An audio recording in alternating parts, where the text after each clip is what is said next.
All right, we're in it. Welcome back to the City of Palms podcast. You know what it is. Every Monday, we're here at you. How you doing, Danny? I'm doing great. How are y'all? Yeah, all right, we're here with Faiella. How are you doing, bro? Yeah, I'm doing great, man. Thank you guys for having me. I feel like we already know a lot about you from because a lot of the times we have guests on here, there isn't a whole lot on the internet about them. So like this is just kind of us naturally getting to know what you do and what you've done. But there's a lot to read about you on the internet and whatnot. But so we already know you were born and raised in Cape Coral. Yes. Right? Yep. Right here in the 239. So how was like your upbringing in Cape as like a young creative dude? I mean, it was different. You know, I was always into music and drawing, and you know, things were a lot different when we were growing up in the 90s. You know, you didn't have so much stuff to do, so you're sitting there and you're creating and you're making music, and there wasn't as much to do around here. So you know, you're experiencing different things the whole time.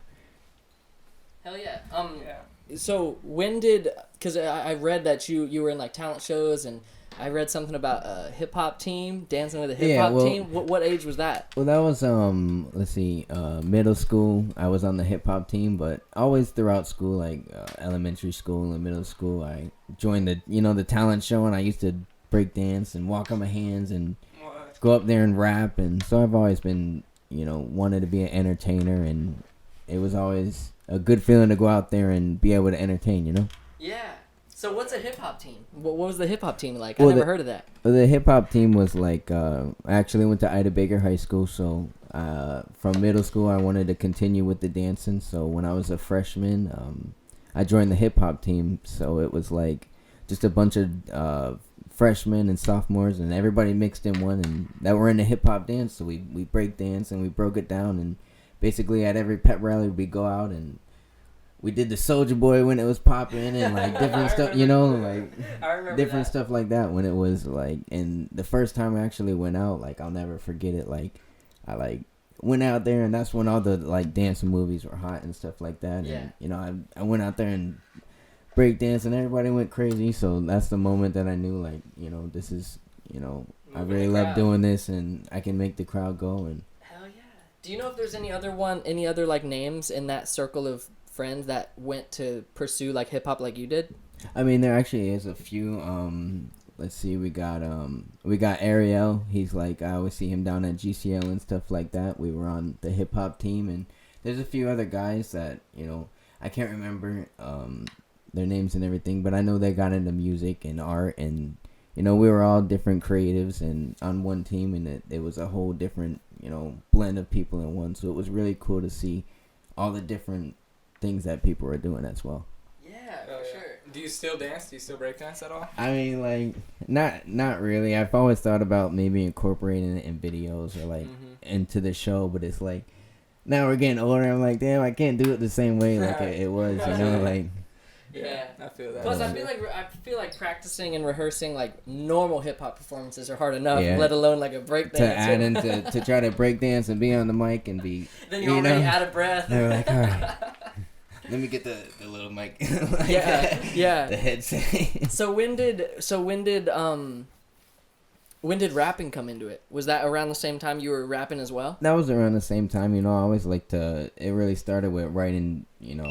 Different songs. I didn't even listen to really the beats, but I started producing. Actually, I do produce all my own beats. So, I used to have a bunch of different artists actually come to my house at it was like 2006, 2008. So there wasn't a lot of rappers. We had a bunch of rappers out here, but it wasn't like we're not right now. We got like a whole different culture. Like there's people coming from New York and people coming from Detroit, and it's just expanding the whole 239. Like the art, the music, the everything. Mm-hmm. Yeah, that's an early time to start. What program did you use at first? I used FL Studio. Really? From that? Yeah. Was it called Fruity Loops back then? It was still that, yeah. What? Wow. That's tight, dude. Yeah, so I've always created my own patterns, and a lot of my basically all the singles I have out I produced, but from there I was actually it was really dope when I was younger to meet a lot of the artists, because then that's when I really started wanting to get on the mic, because I was recording these people, and then I jumped in a few songs, and from there I was like, man, I got a unique voice, and I got the spitting down, and then it's been like 10, 11 years now, so you just keep growing and growing, and to experience different things is like it's crazy. That's awesome. Yeah, we saw online too that it said from a young age you owned your own record label. Yeah, it was like probably 15, 16, and it was actually called Offset Swag Entertainment, and that's when I was recording different people, and I actually put out a full 16-track mixtape. It's called Something Different, and Back to School Volume 1. That was when I used to pass it out in school, and it's like crazy. Like, hell yeah. think way back. The game, dude. Think way back, like all the people were messing with it then, and then you just see it grow, and like all this stuff's still online. So if anybody wants to like check it out, hell yeah. It's really cool that like to go back and listen to yourself 10 years ago and be like, see how much you progress and like everything changes, you know. For sure, yeah. How did that happen though? Really, like, was that something you created, or did you create that from the ground up?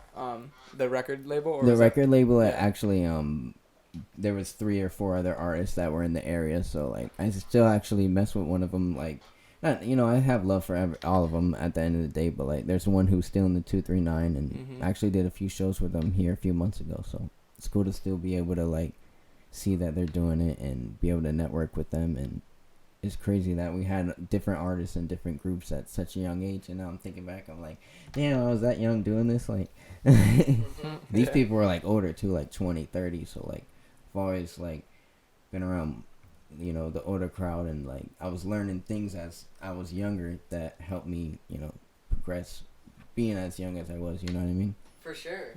So soaking up the game from so many different rappers and cultures. It's like a whole, I can't even explain it. Yeah. So how much longer after that time period of starting as producing beats did you start writing music and performing music yourself? I'd say around the same time. Really? Yep. So you were doing, how did it start? Did you start with like open mics and stuff like that, or how did your performances start? Yeah, they were actually I was actually like around, what was it, 2011, 12. I actually was in a group called FPAC, and it was 4 of us, and we went around. I'll never forget, like, it was like there was only a few open mics out here in the 239 back then, so it was actually called Le Best, and it was I think it's on Fowler or 41. It was like down there somewhere in Fort Myers, but we were doing different open mics, and it was like, that's where I started, was doing the open mics. And actually here in Cape Coral too, at Rackham's, we did a lot of events called 239 Love, where that's where we gave ourselves a platform to perform, but also other artists you know, a venue to be able to perform. So that's where I was able to experience and like, you know, keep practicing on the stage to be able to do a bigger stage and feel comfortable. And you go back and you watch the videos and you study, and you just keep getting better and better. Yeah. What year was that at? Oh, that was about 2012, 2013. Damn, hell yeah. So like, That's tight. and we still got a few 239 Love events coming up actually this month. So like the event's still going strong, and we bring it back every few months or even a year, and it's still got the love, and the artists come out, and it's cool to see. Like, actually, what was it?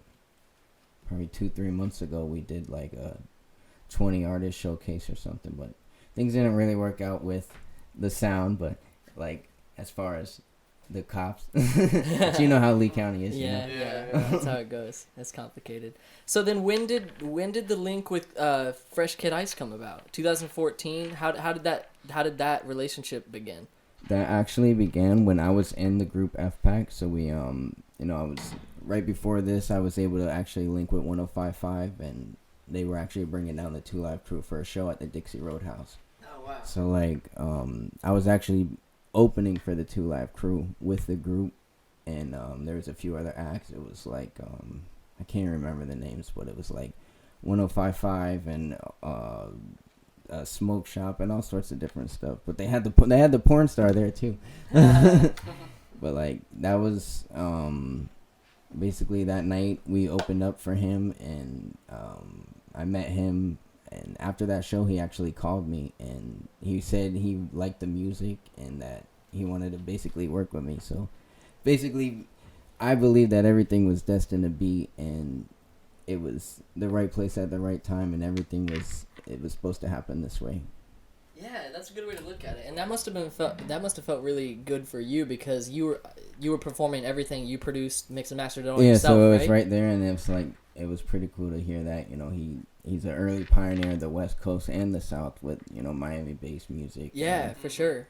So it's like he's like a legend, like he really started this stuff big down here in Florida with the booty bass, and like that's why you listen to some of my music. It's actually like twerking music, and it's it's getting the girls going, Yeah, for sure. But it was really awesome working with him, and we toured all over the place and got to experience like what it was like to be out there on the road, and it was like crazy meeting all the different legends too, because I got to meet a lot of people while I was out there, like Joe C and like all sorts of JT Money, all sorts of big names that are from the South, and like 8 Ball and all sorts of people. Like it was crazy. Hell yeah. That's crazy, man. That's awesome. How old were you when that experience was going on? That was like, let's say, right after we got together. He actually reformed the label, so he brought us out, and we actually did a tour with JT Money. It was in Detroit and Texas, so we were like, I was experiencing the different regions as well. Everybody like had different styles too. It was like Detroit had up tempo, like it was all like, even though we have down south music down here, it was like they took our music and it was like 180, 200 tempos. It was like chipmunk. I'm like, what is this? And they're like they're out there juking and stuff. I'm like, it's like totally different to see different regions of like, once you go out of Florida and you're like, oh, they got their own music, they got their own culture, they got their own food, they got their own everything. Have you noticed any differences in crowds, like performing in different areas? Are there any places that you noticed like the crowds being way different in the way they responded to hip hop? I think definitely more response, but also different like cultures. Like Texas was all like more Spanish crowd, and like Detroit was more like black crowd. But it was like everybody had their own thing going on. It was like you could see the culture, and it was like being there and being able to experience that was like life changing. It like helped me grow, and being in front of so many different crowds, it's like you get to feel the vibe. So when you're going to a different venue or a different state, then like, oh, they're gonna like this or they're gonna like that. Yeah. What about, because hip hop is so like, it's so weird sometimes how hip hop is so competitive and like and stuff like that. Because on those tours you were the opener for him, right? Yeah. So it was like we had the label. There was 4 groups. It was myself, Monte Cristo, Drill and Mount, and Boy Dirty. So we went out there, and he would actually do his 2 live music, and then we would be able to open up for him. But I'd always be right before him. So like it was really cool to like basically get everybody going to get him up there, and then he got out there and everybody go crazy, Tight.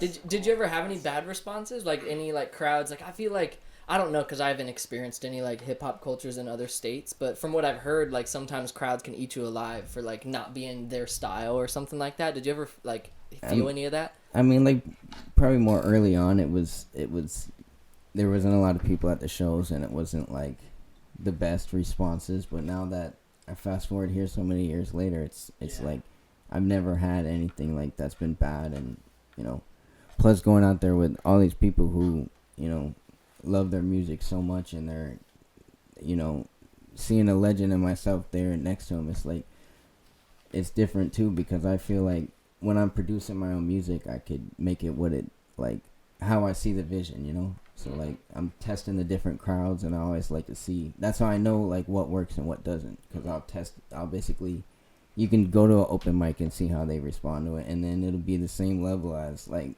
having a massive crowd or not, But every response is gonna be different, just depending where you go, I think. Yeah, for sure. Do you have any crazy tour stories, like being on tour with 2 Live Crew? Yeah. Can we get one? Can we get just one? Just tell. Crazy.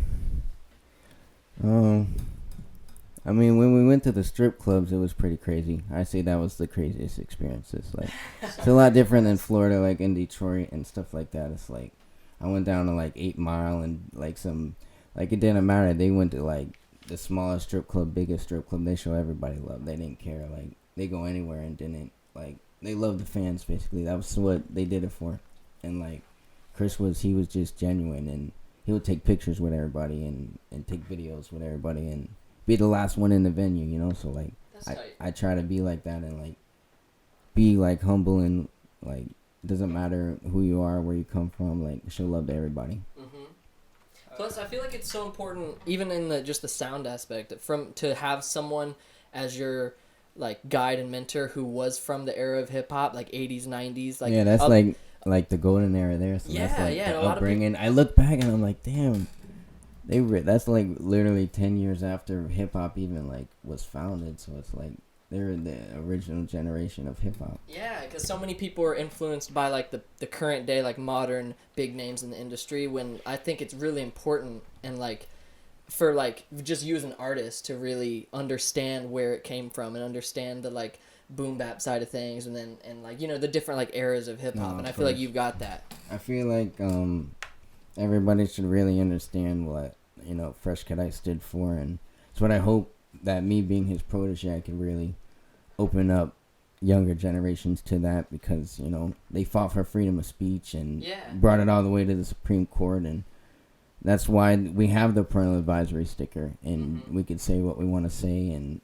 like it's really big that it's a part of pop culture. It really changed things for people to be freedom of expression in music. Yeah, and people have kind of started to understand that with like the movie they made about NWA, and like people look at NWA as like a founding group that really fought for that First Amendment, but Two Live Crew also is like, of course, those are like when you think of that, those are the two right there. That's everything. Yeah, for sure. I really hope that it says in the works that they're gonna do a Two Live Crew movie through Mike Epps and stuff, but I hope that they just do it right.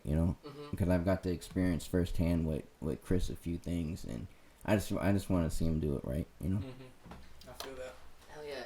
Do you have any questions before we could take a quick break and then hop back into it? Unless you have any last minute questions for this half. No, we can take a break. All right, we're gonna take a quick break and run a couple ads by you. Just stick around. We'll be right back with Fame. The City of Palms podcast is brought to you by Anchor. Have you ever thought about starting your own podcast? When I was trying to get this podcast off the ground, I had a lot of questions like, how do I record an episode? How do I get my show onto all the apps people use? How do I make money from the podcast? And the answer to all this is really simple: Anchor. Anchor is a one-stop shop for recording, hosting, and distributing your podcast. And best of all, it's 100% free and ridiculously easy to use. And now Anchor can match you with great sponsors who want to advertise on your podcast. That means you can get paid right away. In fact, that's what I'm doing right now by reading this ad. Me and Danny searched all over the internet for different outlets for distributing and recording and for websites that would host our podcast, and a lot of them you have to pay money or it's really complicated, and especially for someone just starting out. And Anchor really was an answer to all that, because you can record straight on Anchor. It's very user friendly and it's totally free. We don't have to pay a penny to use this, and so it's great for anyone who's wanting to start out. And so if you're wanting to start your own podcast and make money doing it, go to anchor.fm/start. That's anchor.fm/start to join me in the diverse community of podcasters already using Anchor. That's anchor.fm/start. I can't wait to hear your podcast. All right, we are back. On the break, we were just talking a little bit about music influences, who we fuck with, but who are outside of people you've like directly worked with and obviously are big influences to you personally. Who are some of people in the music industry that you look at as not necessarily like role models or anything like that to like directly influence your sound, but just like who do you listen to? You know what I mean? In the industry. I mean, I really don't listen to a lot of mainstream stuff, just because like I respect that. I try to, it'll like, if you're a producer, kind of mess with your sound. Like, I like to keep all my beats original, so like I've heard that before. Yeah. I don't really like to listen to mainstream, but if I'd say like for artists, I really like a lot of underground stuff. But like I listen to a lot of stuff from 239, like Frank Lenny and stuff like that. But like, I mean, I like Plies, I like stuff like that. Like, I mean, I don't really have a number one artist like a go-to. Like, hell yeah. What about anyone you're just impressed by? Like, maybe not listening to them, but just people that you know of that are super impressive, and like you kind of shoot for that sort of like ethic. I'd say like what's this dude's in the producer front, or a rapper or anything like that. Just someone who you I'm think trying is... to think. Yeah. I feel you. Honestly, like I couldn't name one. I just really don't like look at any bigger artists like that. Like, yeah, just I feel that. Like, I just don't like listen to a lot of mainstream. That's all. Mm-hmm. Yeah, I can see that. I like to support a lot of local music. I listen to a lot more local stuff, and like, fuck yeah. That's tight. Yeah, I noticed my playlists are getting way more weight on that side of 239 rather than bigger labels and stuff like that. I mean, if I was gonna say though, like, just to think, like, I like Travis Scott stuff. He does a lot of different like cool festivals with his music, and like I like stuff like that. Like, Yeah, for I sure. like doing events, and I think like he's incorporating the music good with the festivals and like stuff like that. Totally. Yeah. To speak on local music, have you heard or listened to the No Sorries playlist? No, what is this one? It's a playlist curated by Ace of Fades Barbershop in Cape Coral and Marla Vachi. Oh, I actually just saw that on Yeah. Instagram. I haven't heard it yet, but I'm definitely gonna like listen to it. Yeah, they're doing a second one now. So they're doing like a No Sorries 2, but their first one was really good. It's like they took all their favorite like local artists No, and that's cool stuff. that they like do that platform to know expand local artists and give Yeah. them a playlist to be on and everything. Yeah, and it was fire, dude, let me tell you. It was No, fire. of course. There's so much like local talent out here that like I hope that like everybody grows together and it just expands as one, you know. I know, For sure, that's yeah. my dream too. Hopefully, yeah.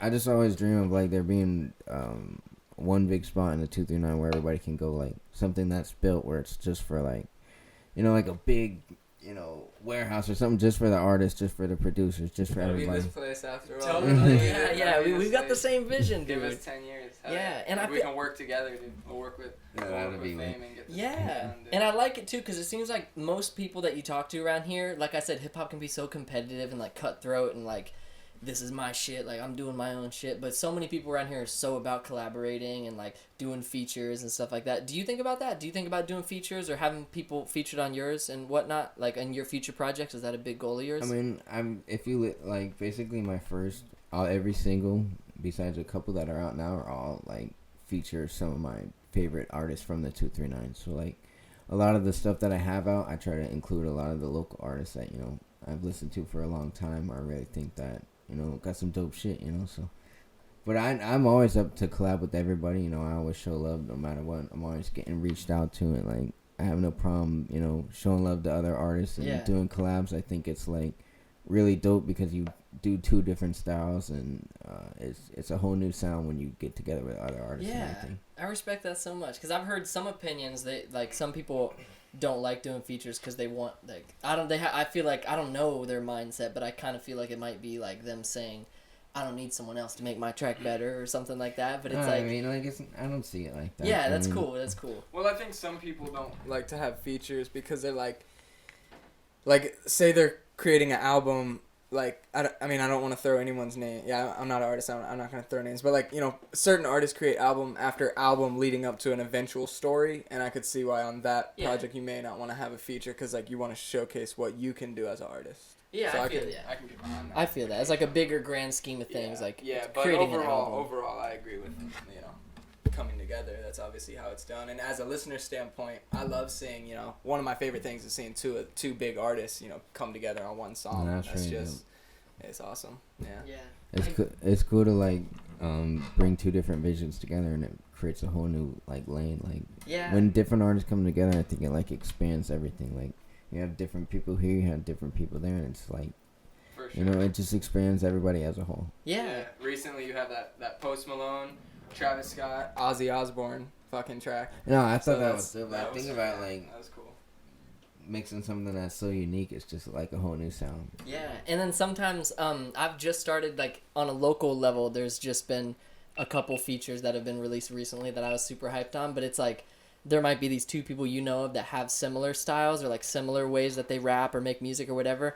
And then like you in your back of your head you're thinking like, yo, what if they did a track together? And then like once they do, it's almost like Christmas, bro. You're just like, yeah, You're you can't waiting wait for for that it, shit yeah. to drop. Like, dude, whenever this is just my personal opinion, but whenever Logic and Eminem did a song together, I've been waiting Yeah. for that since like That was fucking- different. That was totally like, and that's totally like two of the same. It's like the same lane, but it's like different. Yeah, and I know some people like talk shit on that record and stuff, but my personal opinion, I loved it. Say what you want, viewer, but I liked it. But that's just me. So when it comes to music, and as far as taking it, the longevity of it, would you, you know, some people shoot for the record deal and some people shoot to just own it independently, kind of like Chance the Rapper. He just created like a fan base and just glowed up from there. What is your take on that? Like, what are you trying to do, like life-wise, career-wise? I'd say like as far as career wise, I already like have pretty much a plan as far as, I'd say that any artist, out there being independent is definitely the way to go. And, own your own publishing and make sure you own as much as you can. And that's what I want to do, have a goal to, work on the label. And, right now I'm releasing all my own music independently. And, I'm still have stuff on Chinaman Records and Wong Imperial, which is, the new label. Oh, yeah. But that's actually Chinaman's brother, so we're trying to, continue the legacy and keep things going. And it's all love at the end of the day. Hell yeah. You want to get into some more recent stuff or some more like up and coming things? Yeah. What you got, mine? You said you wanted to. I think the viewer can see it behind you, the poster, the K.Maine babysitter. We wanted to talk about the music video just a little bit that y'all were working on. If you wanted to touch on that, I don't know when you want him to come in or whatever. We can talk about it as a group. Yeah, I think. Yeah, the chair's behind you. You can pull it up however it's comfy for y'all. You'll just have to pass the mic back and forth. It's a little annoying, but. What's good? What's going on, yo? Well, that's good. You can introduce yourself to the listener. For those who don't know, I'm K.Maine. Just try to be a fist away from the mic. For those who don't know, I'm K.Maine, Jam Records. What's going on? Hey. Appreciate it for having me. Yeah, thanks for coming in, man. Yes, sir. So you guys did some work together recently. I saw on Instagram, like, that shit looked fun, and y'all were telling us a little bit about it. I don't know if you want to tell the listeners what all is going on. I mean, basically right now, me and K.Maine, we got together.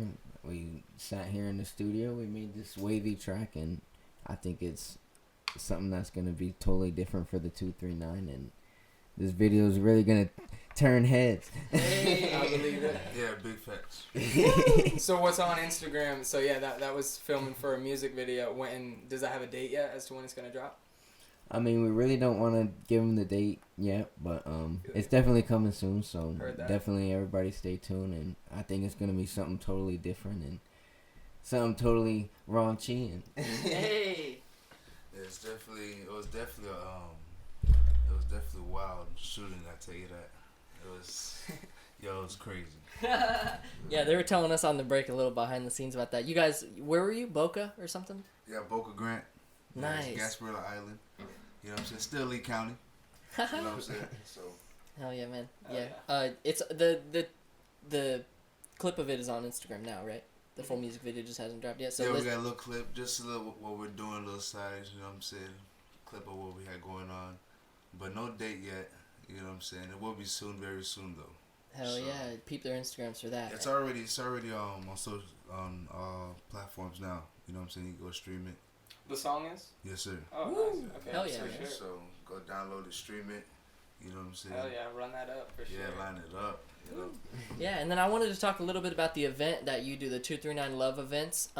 Do you want to share, because a lot of the listeners that we have are local, they're really into local shows and stuff like that. I feel like that's something a lot of people, especially hip-hop fans, can get behind. So anyone who doesn't know about it, you want to inform them on what that is?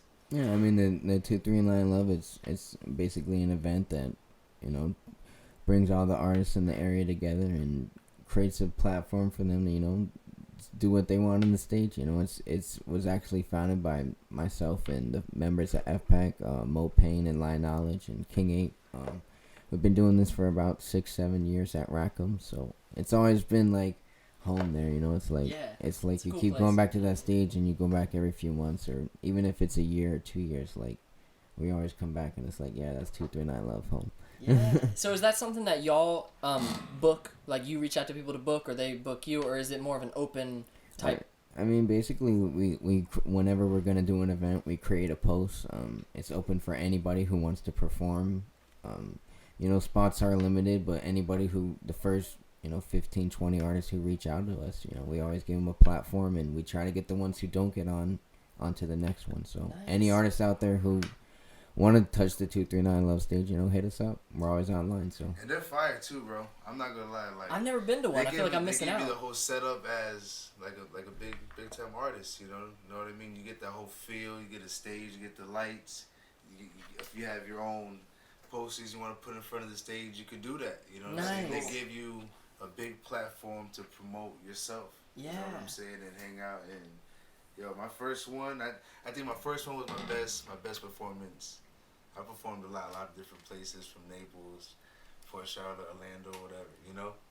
I think that was my best one because it just gave you that whole presence coming on the stage from the back. They had security. It was just, What? Oh, yeah. you know what I'm saying? Yeah. It gave you the whole ordeal. It was fire. Shout out Rackham in Cape Coral, bro. Yo, big shots out there, Yeah. right? Yeah. Yes, sir. I've seen a couple shows there, but I've never seen a hip hop show. So I'm excited. That one coming up is at the 27th. That one's the 27th. Hell yeah, I'm gonna be there for sure. And actually, like, speaking on, like, rock and stuff, December 14th, during the, like, bike night and everything, we're actually, Andy kind of put together a rock and hip-hop show, so it's like, this will be my first time performing with rock and hip-hop in the same venue as well. That's at Rackham? That's at Rackham. What? That's actually during Cape Coral Bike Night, so, like, it's gonna be, like, even an experience for me. I've never been able to, like, you know, I've never done a collaboration with rock, so it's really cool that it's, like, 2 in 1, you know? Mm-hmm. 2 different vibes. That's like a whole new vibe for me right there. Hell yeah, I hope I can make it to that too. That's kind of how like the Wavy track came along too, from like the 239 platform. There was a showcase going on. I wanted to get involved. I contacted him. He said there was he actually told me there was no slots open. Yeah. I said, man, I gotta get into this showcase, man. Let me get into this. He made room for me, put me in there in a good spot too. Let me shine. You know what I'm saying? We talked. We put the collaboration together. Talked some more, planned, brainstormed, and yo, this is Here gonna we be- are. Yeah, for Woo! real. You know Hell what yeah, I'm saying? man. I think love. more of that needs to go on in Lee County. You know what I'm saying? Mhm. Because at the end of the day, the big artists they're all coming to one artist's music video, hanging out. You know what I'm saying? Yeah. We get more of that in there. You know what I'm saying? The city will be shining. Hell yeah. For real. For sure, that's the goal. I respect that. Yeah. Hell yeah, and then you got any more questions before we get into the last segment? Oh shit. No, we can get into it. we covered. We can get into it if I remember. Yeah, you just I toss still it in. haven't remembered Yeah. the one I need. We're just off the cuff. We're just kids. It's all good. so the last segment, I talked to you about this briefly before the interview, but we always like to ask our guests if they have any like ghost stories or paranormal stories or anything like that. And you said you had one to share. Anything you want to share, you can. I mean, I think it's really cool that you brought that up because, like, on the way here, I was telling him, you know, like, I'm a really spiritual person, and Chinaman was a really spiritual person, and, like, I've had a lot of different experiences with it, but, like, most recently, like, I actually, like, went on a different podcast, and, like, it was really weird because, like, it's a spiritual awakening podcast, so, like, they interviewed me, and basically they told me that, like, I felt, like, my mentor's presence and stuff all the time, but, like, they're like, this is what they do for a living, and like they're seers, and like that's their thing, you know. So they're like, oh yeah, he's here with us, and I'm like, so I could really feel it, and I felt like, you know, I believed that it was real, you know. But like I truly believe in like the spiritual thing because I'm always seeing like different numbers and like 1111, and like if you really look into it, there's different meanings to different things that you see, and like I've heard ever see 47. yeah, I see 47. I saw that actually today. That's really crazy that you say that. Yeah. Like on the radio it was 47 and the time was 47. And I told him on the way, I said, you gotta look for the signs. They're all around us. When we were shooting that video, basically eight dragonflies flew up right there. And it was like, I was seeing the numbers all day, 11, 11, 3, 3, 3. So it's like, you know, I'm on my spiritual awakening, you know. So like, Hell yeah. you look at the signs around you and they're there, you know. Makes you know that there's a higher power and everything's all good.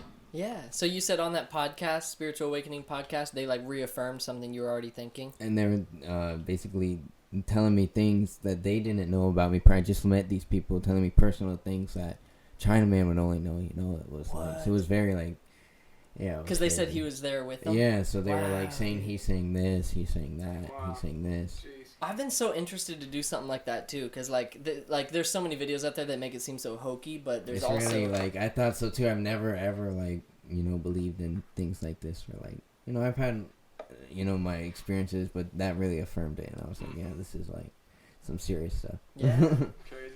Hell yeah, man. So before we wrap it up, I like to open it up to you if there's anything you want to talk, like any topics you want to get into, things you've experienced like in your like career yet, or things you have yet to experience that you want to talk about or touch on. We can get into whatever you want.